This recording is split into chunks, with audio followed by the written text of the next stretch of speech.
let's forget the introductions. You already know who it is. I'm back for episode 4 of Prince Patel Speaks. Let's start this off with Josh Taylor from Scotland against Ramirez from Mexico. That was for the undisputed super lightweight championship of the world. That was the IBF world title, the WBA world title, the WBC world title, the WBO world title, and the Ring magazine. All the marbles. They boxed, and basically Josh Taylor done really well. From what I remember, there was 2 really good highlight reel type knockdowns, where one was a left hand pow as he come running in. That looked like a painful shot. Then there was a short uppercut as well. I think all 3 judges had it 114, 112 to Taylor. I think it should have been a little bit wider, if I'm honest. Taylor done really well. I think he becomes Scotland's 2nd ever undisputed world champion, and yeah, an amazing achievement. I'm fairly sure he's going to be really proud of that. Done really well. Something I didn't quite understand though was why no UK broadcaster would pick up that fight. Doesn't make sense to me. I don't know why. You didn't have Sky Sports on it. You didn't have BT Sports on it. Channel 5 on it. ITV. Anything. No one picked up the coverage for that fight, which is in the UK, which is a bit bizarre, especially considering he's Scottish and he's fighting for the undisputed championship of the world. Didn't make sense to me. If anyone at home knows why, please comment about it, because I actually sit in there and I don't know why. But there was some interesting stuff that happened in the build up. You could clearly see that Taylor and Ramirez didn't like each other. There was a couple of intense face-offs. There was a very, very intense altercation after the weigh-in. You could see it just kicked off, and I think Taylor came up to Ramirez, said something, and then it just went off. But it didn't seem like... It seemed like the boxing world were interested in the fight, but it just seemed like, I don't know why the broadcasters wouldn't put that on. I really don't get it. I really want someone to comment in the sections below and tell me, because I still don't know. But minus that, Taylor's done extremely well. I'm pretty sure every boxer alive would love to achieve what he's achieved, which is undisputed champion of the world. Congratulations, Josh. Alright, let's talk about Tyan Booth. Tyan is a guy who's been talking about me for 6 years. Ever since I first done my first IFL video, constantly talking about me. I think he may like me. I mean, really like me. But then again, who could blame him? I tend to attract anyone, man or woman. I just am that good looking, ain't I? But yeah, with him it's a bit weird. For 6 years, any given opportunity, he'll talk about me. I think straight after my first video with IFL, he'd done a video with him himself, and he basically said I offended him. How can I offend him when 95% of the stuff he talks about is offending someone? Do you see what I mean? It's all contradictions there. But what it is with him is, I think he mentions me because he knows people like to hear about me. They like to hear about me for obvious reasons, People get happy thoughts when they see this face, when they think of this face. But yeah, people were messaging me saying, have you seen his last video? This is what I'm talking about him. And I was like, nah. Even though I have watched a lot of his videos, because I do find, even though he does talk a lot of rubbish, I do find it quite interesting. So yeah, I watched it. I listened to it after people told me to. And let's just break it down. He mentions me. He says, he first talks about the Marcus Morrison getting paid more than him, and he agreed with it. He referred to himself as an abused whore. He called himself a cheap prostitute. That was his words. He calls himself this. I didn't call him this. He called himself this. So after being a cheap prostitute, is what his words was about himself, he then goes on to try and discredit my achievements. He says I have Hungarian belts. Hungarian city belts was his words. Now, I see an IBF, just because Tyan probably don't know about this, because this is championship level boxing. He's not accustomed to championship level boxing. There's an IBF title there. There's a WBA title there. There's a WBO title here. There's an African title here. And there's a Commonwealth title here. That beautiful rainbow belt. Now, he couldn't... It doesn't matter if he would like to win these belts. He could never win these belts. He physically wasn't good enough to win these belts. Yeah, that's just the cutthroat, deep truth about it. He wasn't good enough to win these sorts of belts. He also says, oh, Prince. It's weird actually, because he says Hungarian belt. And then straight after that he goes, oh, he's African champion, but he's Indian. Okay, so you understand that India's not in Africa, but you say Hungarian city belts. Now this is just 5 of my belts, but where are you getting Hungarian from when we're talking African Boxing Union? Doesn't really make sense there. Maybe his geography's a little off, but the facts remain the same, that he could never win these belts. He used to train at the famous Ingle gym. And do you really believe at home, people, that if Ingle's gym thought you could fight, they wouldn't have connections with some promoters to put their fighters in the home corner instead of them being used as a cheap prostitute? Think about that. Do you really believe they believed in him, that that would have been the case? And the thing is I didn't have... Now, he's going to say, oh, yeah, but he was used, blah, blah. I didn't have a team that believed in me.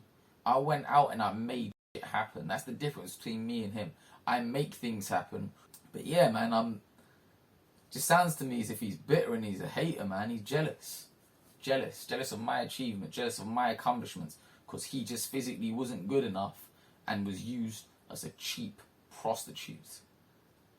And that's what it is. The thing is, a lot of people say Prince Patel, he can't fight, he's not a good boxer, he's rubbish, blah, blah, blah, thinks he's better than he is. But at the end of the day, I didn't just pop up overnight. People think like I just suddenly woke up one day and I went, you know what, I'm going to be a pro boxer and I'm just going to go out and just be a pro boxer and blag it. At the end of the day, this comes through years of academy training, of just me in the gym, putting the work in, winning the schoolboys, winning the CYPs twice, winning the 3 Nations for England, getting to the junior ABA finals, the senior ABA finals, boxing for England at all levels, schoolboy, junior, youth, senior. So when people say like, oh, like I'm just they act as if I just turned up, like imaginary, like just magically turned up. I've been doing this stuff since I was a little puppy, like just putting the work in, grafting, grinding, and that's why these belts are here. That's purely through hard work and dedication. You don't get to 27 wins and only 1 defeat with 22 knockouts, being world ranked with the WBA and the WBO in the top 10, currently 9th, sitting with that beautiful rainbow belt. Don't just happen overnight. The graft has to be put in, the gym. But yeah, like with Tyan Booth, I'm actually happy that he's found something that he enjoys doing. I'm glad that he's able to make money now, because boxing is a hard sport. It's all fun and games saying like him saying he was a cheap hooker and all that sorts of stuff. But at the end of the day, it is a hard game, and I accept that and I respect that as well. And everyone plays their role within the sport. Not everyone can be Prince Patels. Not everyone can be champions. Everyone plays their role within the sport, whether they're at any level. But I'm glad that he's found something that he enjoys now, and he's getting money through YouTube. Good luck to him. Alright, let's talk about the Tyson Fury Anthony Joshua. Now, what I don't quite understand is the fight was contractually agreed for August the 14th in Saudi. Both were going to get paid 75 million each. Now, I know about the Saudi money, but 75 million each worth of money is a shitload of dough, man. That's a lot of money. And I think there was 5 million to be spent on the undercard. But what I don't quite understand is Fury knew he had to do a third fight with Wilder. He knew there was a case going on in regards to that fight. Why would he be signing contracts? Like, what I personally believe happened, I could be, all opinions are my own on this channel, but what I'm saying is, I believe that Fury knew there was a question mark whether he was going to win the case with Wilder in order to do the finish the trilogy off, and I believe that he done the AJ thing, and AJ knew this was going on, and I believe it was a publicity stunt within their team. Like, their teams got together, they spoke, they thought, let's build this fight even more, because once it was signed, everyone was talking about it. They was interested in this fight, and yeah, it is what it is. That's just my opinion. I could be way wrong, but let's just say now, let's just go with what's happening now. Fury has to fight Wilder, which apparently he signed. Wilder's signed. They have to do the rematch. Now the thing is I think stylistically Fury should always, Fury should be beating Wilder stylistically. I believe Wilder would be a very hard fight for AJ. It's just, but people saying Wilder's fought bums, he's not very good. You don't knock Luis Ortiz out twice if you're a bum. Let's just get that out there. He's obviously not a bum. Clearly not a bum. You don't win a world title and defend it 10 times if you're a bum. And when I say defend it 10 times, I mean at heavyweight level. Guy's obviously a really good fighter. It's just stylistically, I think he's wrong against Fury. Now I think AJ has to fight Alexander Usyk, former cruiserweight undisputed champion. I think it was undisputed. Yeah, he was undisputed champion at cruiserweight. He has to fight him now. That could be a bad fight for AJ. I feel Usyk's fast on his feet. I think AJ's not as fast or agile on his feet. It's a hard fight. Both fighters, Fury and AJ, have got hard fights before they can fight each other, in my opinion. It'll be interesting to see how it all plans out now. Anyone else knows any more information in regards to this fight, as in what was going on and stuff, feel free to comment down below. But from what I think is, I think they that whole thing saying it was in August 14th was just all publicity stunting. Just my opinion. Doesn't really make sense. I thought it was quite funny when AJ said he'll slap Fury on his bald head and then called him a waste man. Okay, let's finish up episode 4 with comments made in episode 3. Someone said in episode 3's comments, I'm going to pick out a few of them, that this guy years ago said on IFL, said he was going to be the next Naz, and this is what he's become. Okay, so at no stage have I ever said I want to be the next Naz and all that sorts of stuff. What I would like to be is the first Prince Patel. Obviously, I would love to achieve what Naz has achieved, world champion. That's the focus, that's the goal, that will always be the goal until I've done it. But I never said I'll be the next Naz. Also, when he says this is what he's become, or what do you mean this is what he's become? IBF, WBA, WBO, African Commonwealth champion? Come on. What have I become? I've become a winner. Look, the thing is, men lie, women lie, numbers don't. I'm 27-1, 22 knockouts. When you say this is what he's become, that's a proven winner. That is a winner in every sense of the word. People are just stupid and just deluded. Like, oh yeah, let's just try and put someone down. When, let's face it, I guarantee you've not got any of this. Another one was someone saying, another question was, what's my position with Coogan at the moment? If I'm honest, my position with Coogan, I don't know where it is. Coogan, when I messaged him in April asking to do a video with him, he agreed. I believe he only agreed because he knows Prince Patel guarantees them all-important posse and views. And we all know Coogan Cassius Ramming-Nathans loves posse and views. He loves it. He loves it. And basically, me and Coogan, we done the video.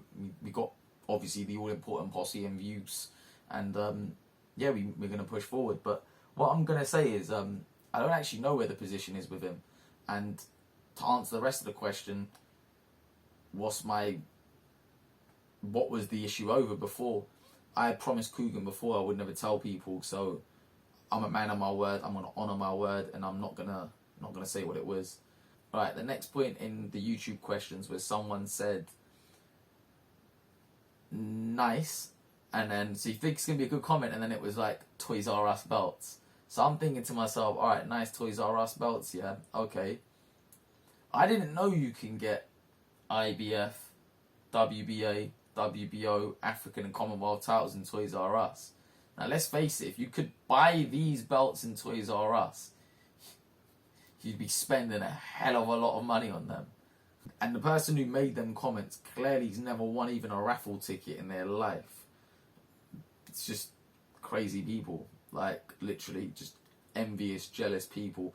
When you look this good, you're going to get so much negativity, so much hate. Next week, I'm going to be announcing in episode 5 a competition. So keep your eyes peeled. Make sure you like, comment and subscribe, and hit that notification bell so you can get all the notifications for my videos. Peace.